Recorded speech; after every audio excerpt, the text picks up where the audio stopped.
공간복음에 따르면 예수님께서 금요일 제3시에 십자가에 못 박히시고 제9시에 돌아가셨습니다. 오늘날 시간으로 환산하면 제3시는 오전 9시에 해당합니다. 그리고 6시간 후인 오후 3시에 예수님께서 돌아가셨다고 볼 수 있습니다. 이것을 기념해서 우리 교회에서는 매년 성금요일에 십자가를 경험하는 6시간으로 이 6시간 동안 주님의 십자가의 고난과 은혜를 묵상하는 시간을 갖고 있습니다. 오늘 본문에서 예수님께서는 십자가에 달려 돌아가시기 전 낮 12시에서 오후 3시까지 있었던 일을 다루고 있습니다. 이때 온 땅에 해가 빛을 잃었습니다. 그리고 온 땅에 짙은 어둠이 드리워졌습니다. 그리고 예수님께서 숨을 거두실 때에 놀라운 일이 일어났습니다. 45절의 말씀입니다. 성소의 휘장이 한가운데가 찢어지더라. 예수님께서 돌아가실 때에 성소의 휘장 한가운데가 찢어졌습니다. 성전에는 성소와 지성소가 있었습니다. 그리고 그 사이에는 휘장이 있었다는 것이죠. 지성소에는 하나님께서 임재하시는 이 거룩한 처소인데 율법에 의하면 대제사장만이 1년에 한 번 이 지성소로 들어가서 속죄의 제사를 드렸습니다. 그런데 그 휘장이 찢어진 것입니다. 하나님께서 하나님과 사람 사이에 막힌 이 장벽을 허무신 것입니다. 그리하여 그 은혜에 힘입어서 언제든지 예수님을 통해서 언제든지 하나님의 임재로 나아갈 수 있게 된 것입니다. 46절의 말씀입니다. 예수께서 큰 소리로 불러 이르시되 아버지 내 영혼을 아버지 손에 부탁하나이다 하고 이 말씀을 하신 후 숨지시니라. 예수님께서 돌아가실 때에 아버지 내 영혼을 아버지 손에 부탁합니다. 이렇게 말씀하셨습니다. 그리고 숨을 거두셨습니다.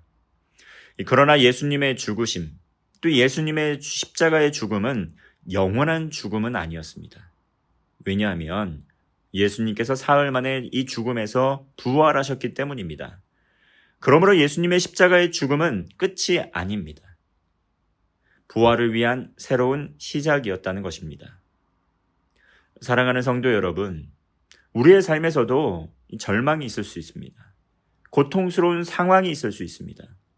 그런데 모든 절망스러운 상황 가운데 이 예수님과 같이 하나님께 삶을 맡겨드리게 될 때, 우리에게 고난을 넘어 부활 소망이 있음을 믿음으로 살아가게 될 때, 우리는 하나님께서 주시는 부활의 소망으로 능력으로 살아갈 수 있는 것입니다. 47절의 말씀입니다. 백부장이 그 된 일을 보고 하나님께 영광을 돌려 이르되 이 사람은 정녕 의인이었도다 하고, 마태복음을 보면 예수님께서 돌아가셨을 때에 성소의 휘장이 찢어지고 땅이 진동하고 바위가 터지고 무덤이 열리고 자던 성도의 몸이 많이 일어났다고 기록되어 있습니다. 다시 말하면 예수님께서 돌아가실 때에 천지가 진동하는 듯한 이 여러 가지 사건들이 있었다는 것입니다. 그 자리에서 그 사건을 지켜본 백부장, 이 예수님이 정말 하나님의 아들이심을 고백하였다는 것이죠. 그러면서 하나님께 영광 돌리면서 예수님께서 진정한 의인이셨다, 죄가 없으신 분이었다, 이렇게 고백을 한 것입니다. 십자가 앞에서 십자가를 경험할 때에 믿음의 눈이 뜨이고 주님을 만나게 된 것입니다. 48절과 49절의 말씀입니다.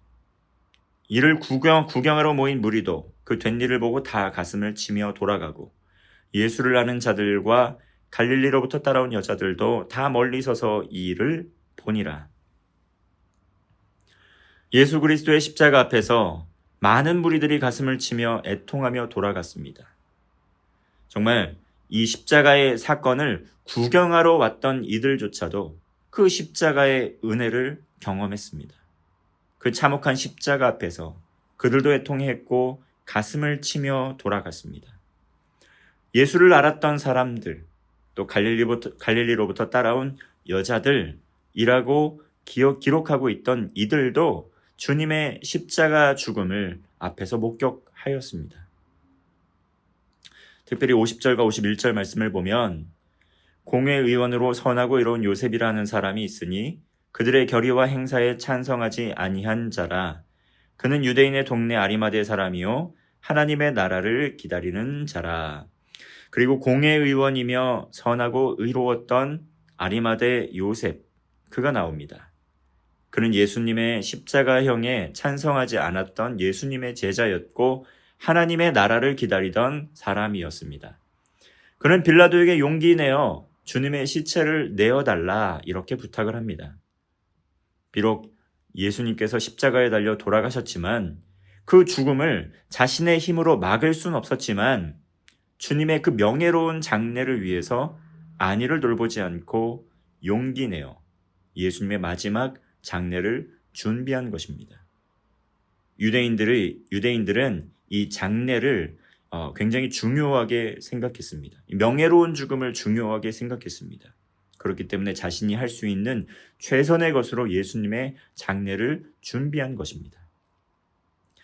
예수님을 세마포에 싸서 무덤에 안치하였습니다. 세마포는 제사장, 레위인, 이 귀부인들이 입는 귀한 의복 재료였고 또 부귀와 거룩, 영적인 순결을 의미했던 것입니다. 예수님께 가장 귀한 것을 드린 것입니다. 그리고 예수님께서 묻히신 이 바위에 판 돌무덤, 이 돌무덤은 누구도 장사한 적이 없는 새로운 무덤이었습니다. 아마도 요셉 자신을 위해 마련한 무덤이라고 추측할 수가 있고 이 평민들은 감히 소유할 수도 없었던 값비싼 무덤이었습니다. 요셉은 예수님의 죽음 앞에서 자신이 비난받거나 공격을 당할 수 있는 위험을 감수하고도 예수님의 시체를 달라고 요청하였고 또한 자신의 최선의 것을 들여서 예수님의 장례를 치루었습니다. 그리고 갈릴리에서 예수님과 함께 온 여자들이라고 이야기하고 있는 이 마가복음을 보면 막달라 마리아와 또 작은 야고보와 요새 어머니 마리아, 그녀들이 함께 했습니다. 그녀들도 돌아가서 예수님께 드릴 향품과 향유를 준비합니다. 향유와 향품 역시 정말 값비싼 재료입니다.